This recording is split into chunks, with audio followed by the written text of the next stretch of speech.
If you recall, in 2008, there weren't a lot of high hopes for the economy at that time, and not a lot of people were hiring. So we were really out on our luck, you might say, in just getting started in life. But we had some focus, some energy, some drive, and wanted to find the best possible way to pay off the debt. So we stumbled across the debt snowball method. It's a very popular way of paying off your debts. It's a strategy where you just pay your minimum on all your debts. And then on your smallest debt, you throw everything you can, all the income you can make and you can afford not to spend at the grocery store. You throw all the money you can at that one particular debt, the smallest debt, or the one with the lowest interest, depending, or highest interest, depending on what you want. So we went after the smallest balance one at a time.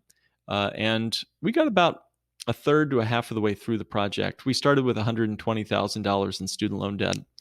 And we got down to about 70 or so before we started realizing something felt empty inside. We had just had this nice sugar high of seeing our debt balance come down.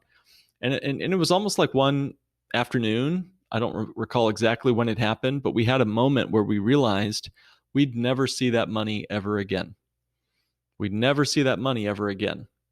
And also gone was all that that money would have grown to had we not had the debt and we otherwise had invested it instead.